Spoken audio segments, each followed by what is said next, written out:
Shavua Tov Umvorach. On va parler sur la paracha Hayisara. Donc on a lu ce Shabbat.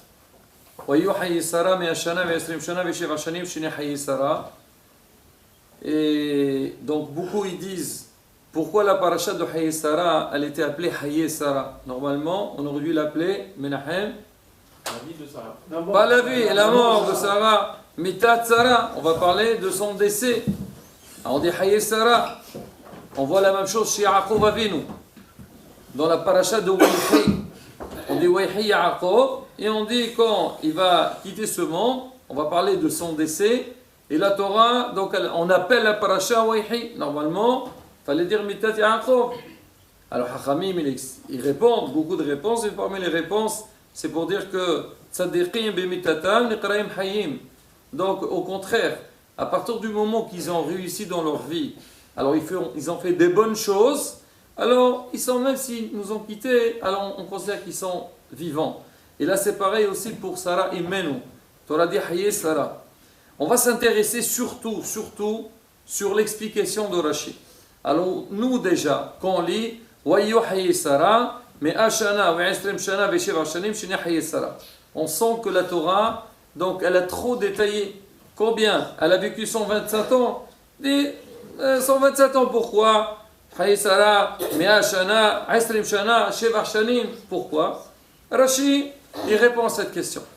Alors Rashi, il dit l'écart nichtav shana bechol klal veklal. C'est pour ça qu'on a précisé, chaque fois on a dit le mot shana, l'omar lecha, shekol echad nidrash le'asmo. Que chacun, quand on a dit 100, on a dit 20, on a dit 7, sur chacun, il y a une étude, il y a une explication. Comment? Bat mea kivat isrim lahet, à l'âge de 100 ans, elle était comme l'âge de 20 ans. Qu'est-ce qu'il y a dans 20 ans? Il dit de la même manière qu'à l'âge de 20 ans, on dit elle n'a pas fauté. Pourquoi? Parce qu'on dit jusqu'à 20 ans, on dit là bar on n'est pas puni. C'est-à-dire il est prêt, comme on dit, toujours à remettre la machine en marche depuis le début. D'accord? Même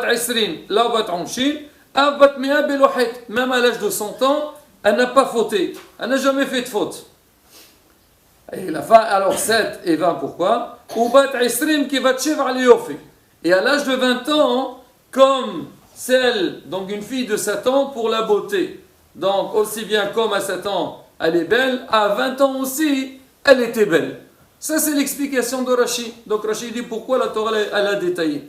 Et là, Béhémet, j'imagine, quand j'étais en train d'expliquer le Rashi, vous a tous posé des questions. Menahem, il n'y a pas de questions sur l'explication de Rashi. Moi je pose qu'à Menahem, Théodore. Ah très bien, oui. Nissan.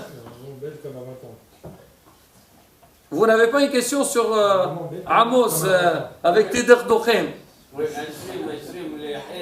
Bon, alors écoutez Rabotai, je vais parler, on ne va pas s'attarder. On a dit que quoi? On a dit à l'âge de 100 ans, comme l'âge de 20 ans. 20 ans n'a pas fauté, là au bat Anshin, donc il n'y a pas de faute. À 100 ans, pareil, pour dire que c'était une tzaddiqat. Après on dit, et les 7 ans, 20 ans, elle était belle, comme 7 ans au niveau de la beauté. D'accord? Moi personnellement, Hasbi Shalom, je ne contredis pas du tout Rashi, c'est sûr, on va essayer de voir ensemble de quelle manière, ça laisse-moi maintenant, comment expliquer, c'est quoi la kavana de Rashi? J'aurais fait la comparaison d'une autre manière complètement. Moi, qu'est-ce que j'aurais dit? J'aurais dit, à l'âge de 100 ans, comme l'âge de 7 ans au niveau du péché. Est-ce qu'un enfant à 7 ans, il fait des fautes? Il ne sait pas c'est quoi une faute. Il a besoin de dire à 20 ans, parce qu'elle est là au bat'on Hachin, à l'âge de 20 ans, c'est possible qu'on a fauté. Mais on dit, même si tu as là au bat'on Hachin, ça c'est pareil. Mais dis-moi, sois plus clair. Dis-moi à l'âge de 100 ans, comme une fille de 7 ans, qu'elle n'a jamais fauté.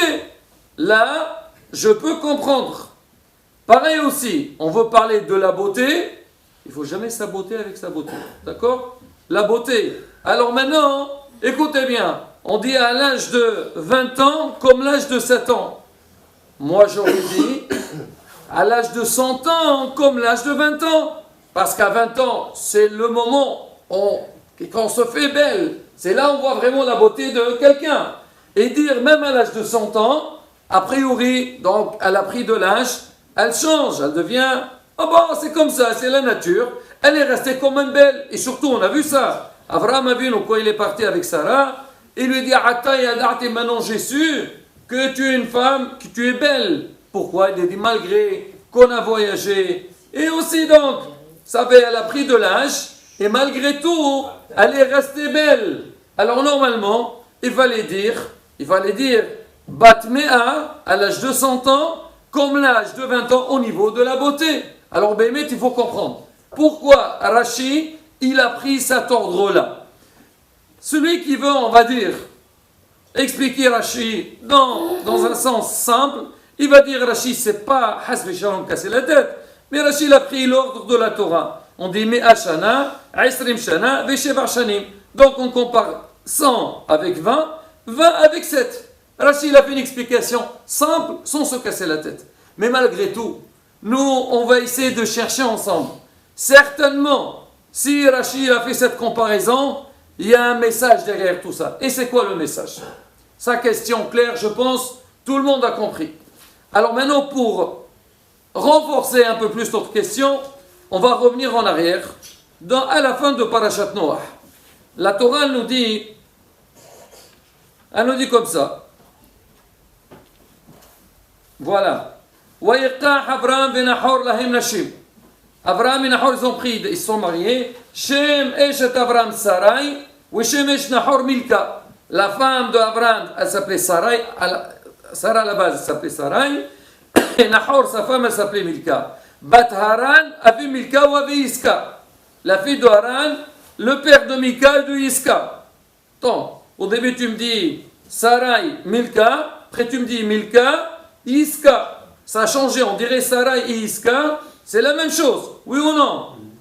Regardez Rashi, qu'est-ce qu'il dit? Il dit Iska, il va nous dire Iska, c'est Jessica chez eux, pas chez nous, chez eux. Bon, Iska, Zo, Sarah. Iska, c'est Sarah, c'est la même chose. Donc on a dit au début Sarah, et après on a dit Iska, on parle de la même chose. Alors maintenant, pourquoi maintenant, pourquoi on a appelé Sarah, elle était appelée, par là, s'il vous plaît, elle a été appelée Iska. Il dit Al Shem Shesocha Beruach HaKodesh ou Sheakol Sochen Biofia. Pourquoi Sarah elle était appelée Iska? C'est pas son vrai nom, mais on lui a accordé un autre nom. On a dit pourquoi Iska, le mot Iska? Parce qu'Al Shem Shesocha Beruach HaKodesh. Parce qu'elle était, donc, c'est-à-dire révélée Ruach HaKodesh sur elle. Ruach HaKodesh, elle régnait sur elle. Sicha, se oindre. Elle, donc Ruach HaKodesh, elle était sur son visage. C'était quelqu'un, pour dire, c'était quelqu'un de très important. On l'a vu aussi dans la paracha, Hachem dit à Abraham, on dit parce qu'elle était plus forte qu'Abraham au niveau de la prophétie. Donc, pourquoi Isra? Il y a le mot Iska Socha, c'est que Ruach HaKodesh est sur elle. Deuxième explication, Wishakol Sochin Beyofia. Tout le monde, donc, était émerveillé. Donc on voyait un petit peu la beauté de Sarah, c'était une femme très belle, Sarah Imenu. Et là encore, la beauté. Une grande question. Moi, quand je vais donner un nom à quelqu'un, d'accord? On va dire un surnom. En général, on va donner un nom par rapport à ses actions. Même s'il a un nom, on va lui rajouter un autre nom. D'accord? Il y a beaucoup de gens, comme on dit sur Moshe Rabbeinu, on a dit là 7 noms, chaque nom on a donné un sens par rapport un événement de la vie. Maintenant, Sarah Imenu, elle s'appelle Sarah, mais elle a donné encore un autre nom, Iska, par rapport à quelque chose. On voit qu'on a donné deux explications qui sont complètement contradictoires.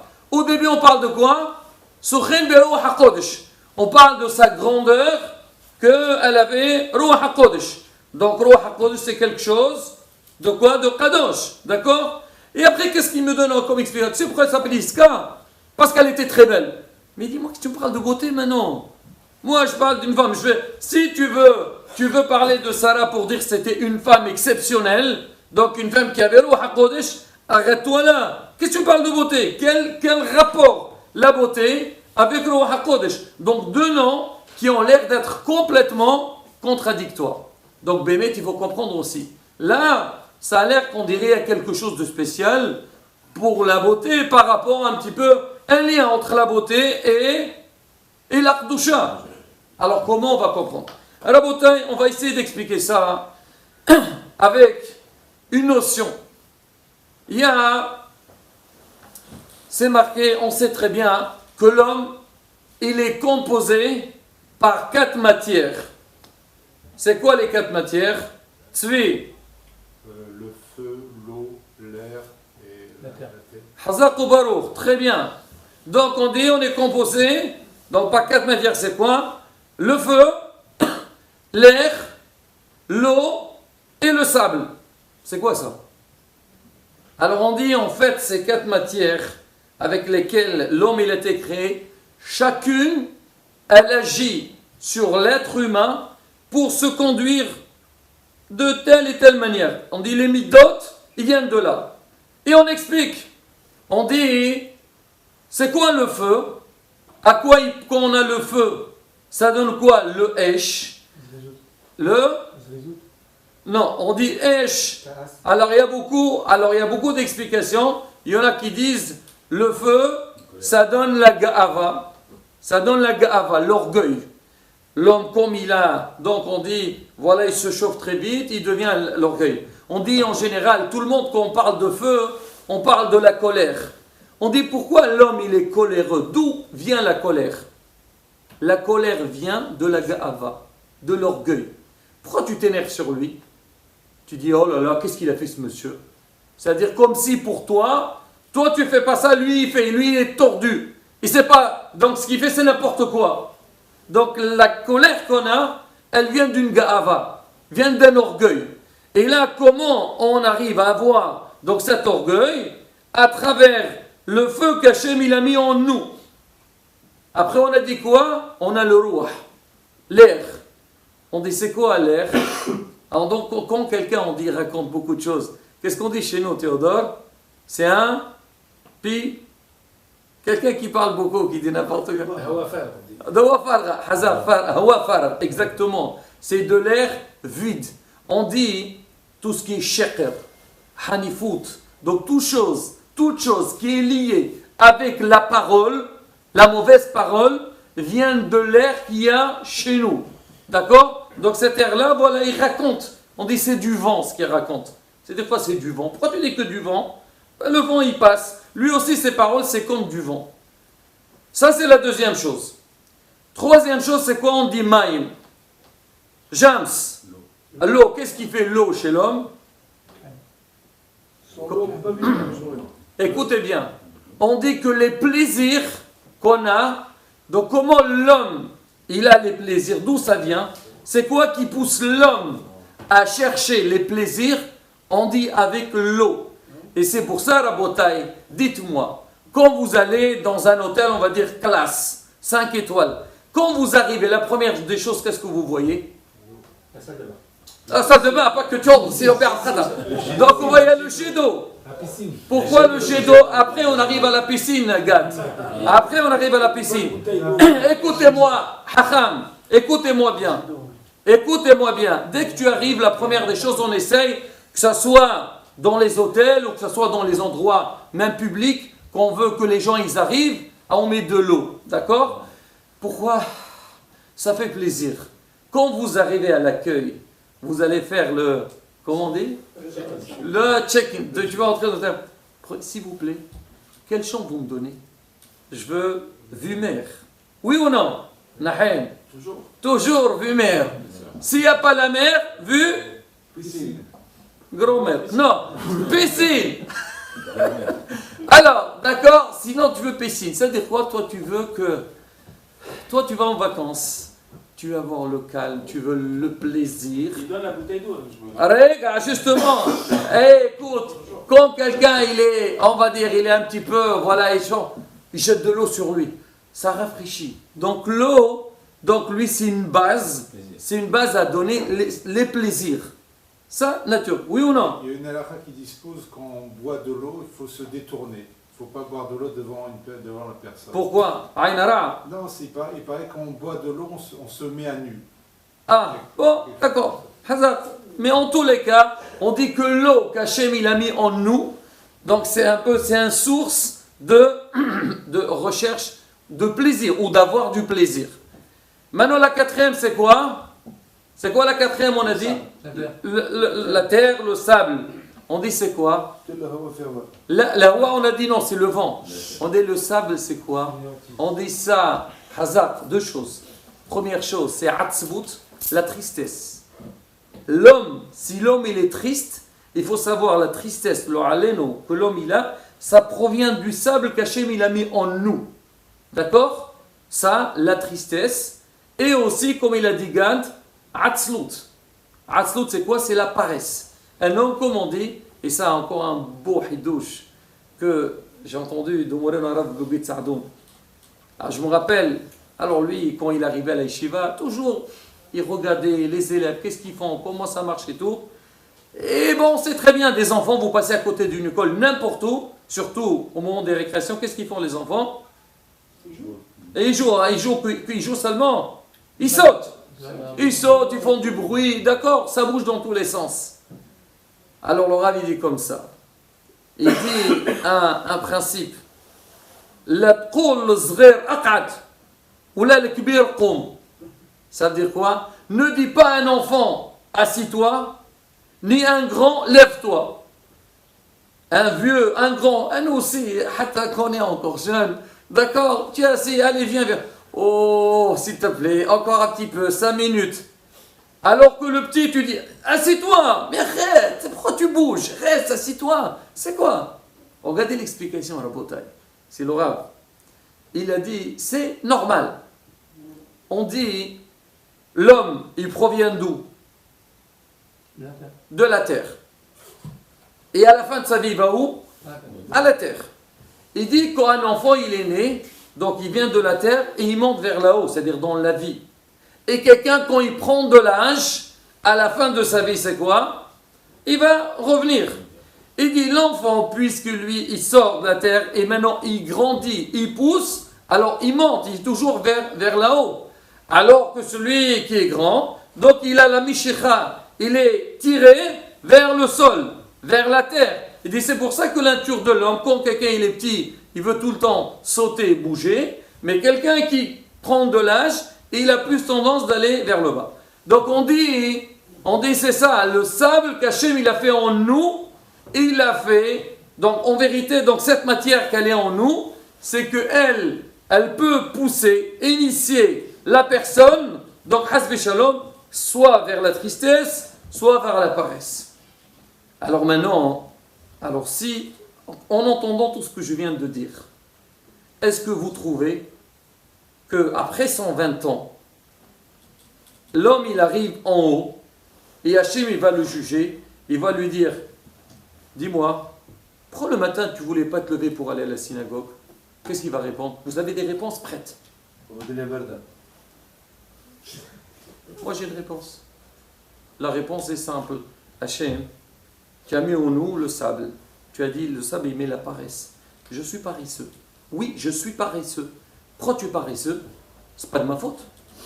C'est toi qui m'as créé. Tu as mis en moi quelque chose qui fait en sorte que je suis paresseux et que j'ai pas envie, je suis pas comme on dit, d'accord, j'ai pas envie d'aller vers l'avant.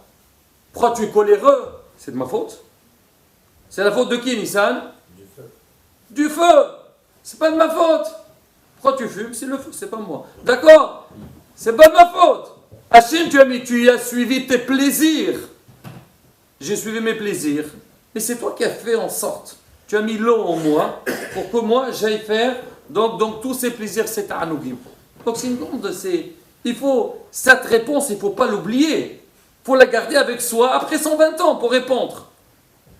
Mais Hachamim, ils disent en vérité, certes, tout ce qu'Hachem il a mis en nous, c'est vrai, il peut pousser à l'homme de faire ce qu'on vient de dire, tous les mauvais caractères. Mais il faut savoir aussi que tous ces matières qui sont en nous, l'homme il doit les utiliser dans l'autre sens, dans le bien. Et on arrive. On dit, comment on appelle un caractère en hébreu? Non, caractère.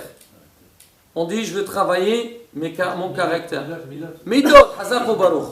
Donc on dit Midda. C'est quoi Midot, Midda? Est-ce que vous pouvez me dire c'est quoi la traduction du mot Midda? On a dit un caractère. Mais aussi Midda, c'est quoi Amos? Une mesure. Ça veut dire quoi? On dit que chaque chose, qu'Hachem on doit avoir une mesure. C'est vrai qu'Hachem il a fait en nous, il a mis en nous, on a dit le feu, et le feu il peut nous pousser d'avoir de l'orgueil, ou il peut pousser, dommage Shmuel, une belle analyse, écoute. Alors, écoutez bien, j'ai pas fini, regardez bien. Alors on dit Hachem il a mis en nous donc ce feu-là, et c'est vrai que nous, on pense, et on vient de le démontrer, que cette chose-là peut nous pousser à avoir de la gava, à avoir du casse. On nous dit, monsieur, c'est quoi Mida? C'est il y a une mesure. Parce qu'on dit il y a des poids et de mesures. Ce casse qu'on t'a donné, ou bien ce feu qu'on a mis en toi, tu dois l'utiliser, mais avec une mesure. Il y a une mesure à tout. Par exemple, si moi je vois un Hilul Hashem face à moi, on se moque de la Torah, on se moque des Hachamim. Là, moi, je dois montrer une certaine colère pour dire que quoi? Hasbi Shalom. C'est des choses qui se font pas. Je dois montrer que je ne suis pas d'accord avec cette chose-là. Même au point de montrer une certaine, on va dire, une certaine colère. Faire attention dès qu'on s'énerve. Donc au moins l'intérieur, il soit, c'est-à-dire même vers l'extérieur, oui, mais pas vers l'intérieur. Donc tout doit se passer vers une mida. On dit aussi, par exemple, on a dit tout à l'heure, le vent. C'est quoi le vent, l'air? On a dit, il y a le shekr. Il y a des fois, on peut utiliser les mensonges. Quand est-ce qu'on peut utiliser les mensonges? Pour Shalom, on a vu dans la paracha. Mais Pénéa Shalom, cause du Shalom. Donc ça fait que quoi? On a dit la paresse. L'homme, il peut être paresseux. Quand est-ce que l'homme, il doit utiliser la paresse? Menahem. Quand est-ce qu'il faut être paresseux? Pour ne pas aller à la synagogue? Hazak, il a répondu.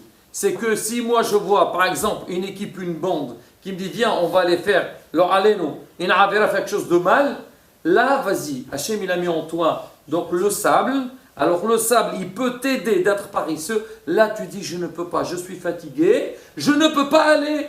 Donc, on voit que cette chose-là, la tristesse, être triste pour Horban Beta Mikdash. Des fois, il y a des moments, mais c'est pas pour ça que l'homme, il va rester toute sa vie, leur allez-nous, donc dans un déprime ou dans une tristesse, pas du tout.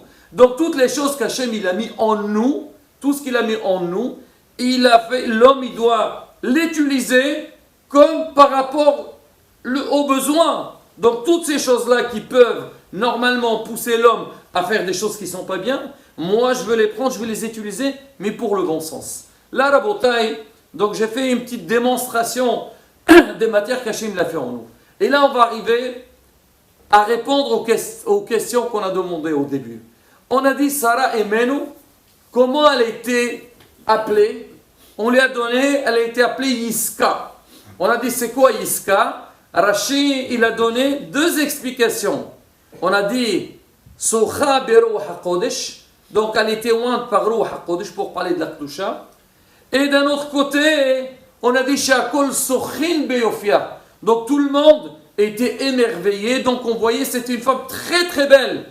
On a dit ça ne va pas ensemble. Je ne peux pas donner un nom à quelqu'un pour lui dire si je veux lui donner un nom par rapport à son caractère, il faut que ça soit comme on dit, cohérent, ça marche ensemble. On dit pour Sarah, c'est très très cohérent. Pourquoi? Parce que pour nous regarder la force de Sarah.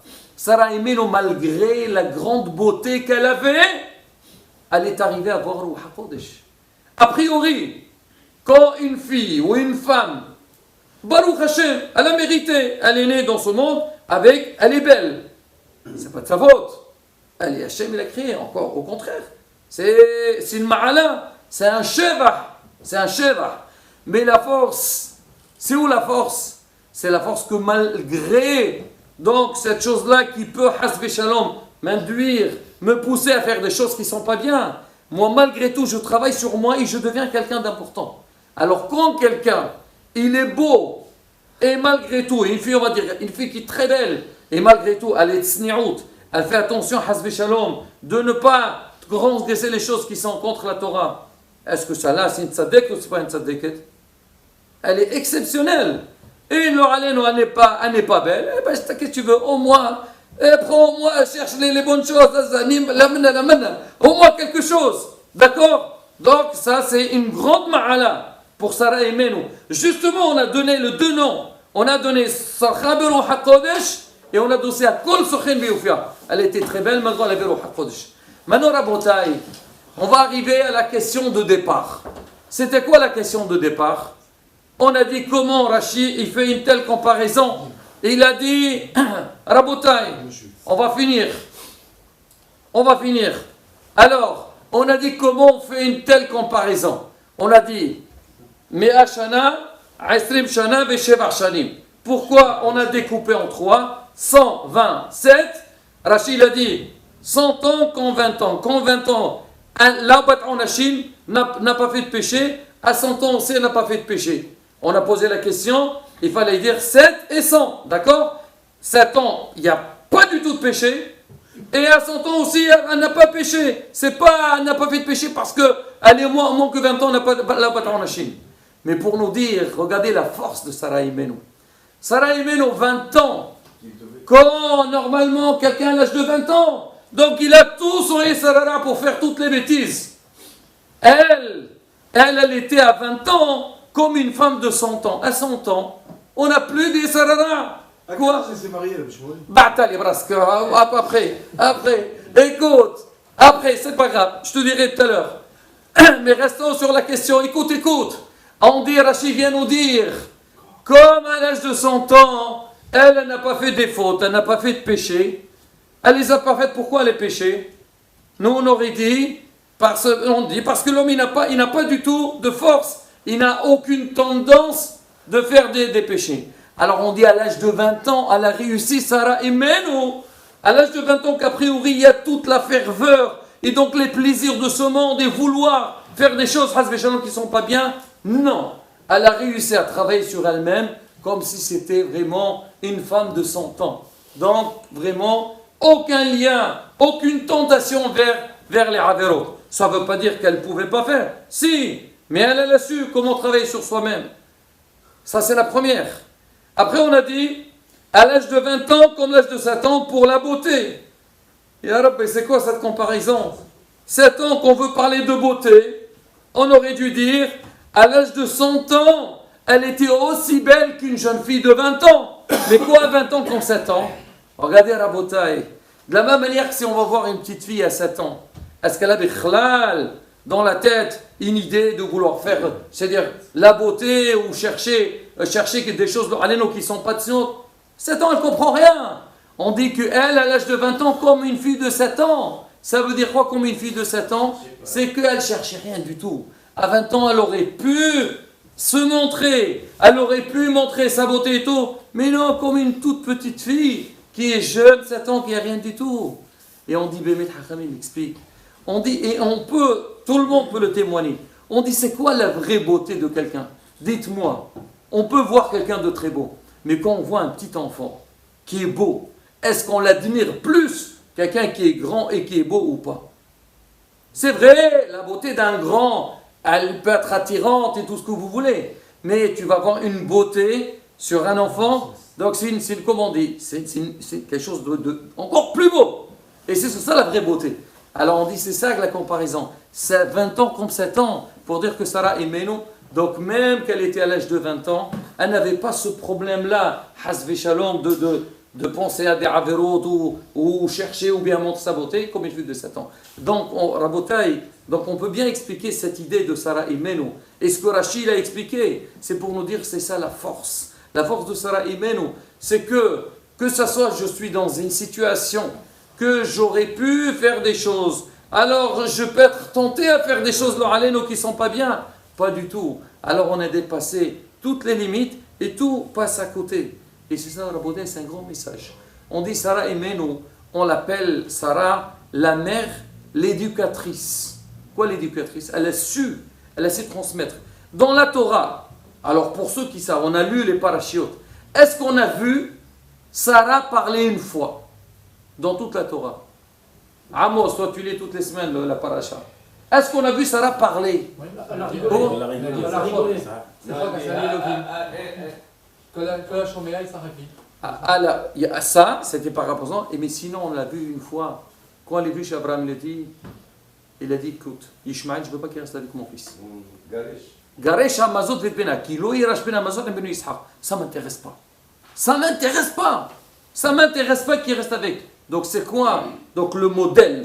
Tout était, comme on dit, en cachette. Tout le travail de Sarah et Menou, c'était avec tout était sur ses épaules. Mais comme on dit, avec la discrétion. Tout était.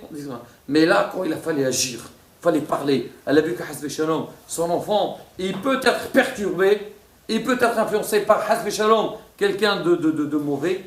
Là, elle agit et elle tape très fort. Voyez, Abraham n'était pas content.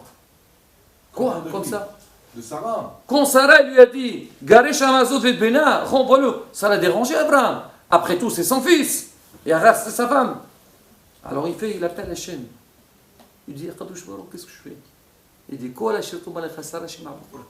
tout ce qu'elle te dit, Sarah, tu le fais. C'est pour ça qu'on respecte la femme, le chemin. Ah, voilà, il n'y a que ça qu'il a. Il faut la respecter, bien sûr, le respect, respecter, il n'y a pas de souci, bien sûr, c'est ça la vie du couple, cher ami. Mais il faut savoir, mais Hasbe Shalom, écoute, je ne veux pas dire ton nom. Si elle te dit, écoute, ce soir, au lieu d'aller dans un cours de Torah, viens, on va aller faire un petit ciné ou un petit, je ne sais pas quoi, Asma. Alors là, non, ça dépend où. Rabotai, voilà une petite démonstration, Baruch Hashem. Bon, il y a raison, Bezat Hashem, que, comment dire, le srout. Sarah, tout de suite. ne pas beaucoup. Oui.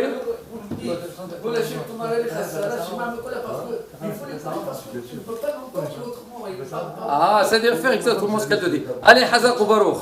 Savoir toi.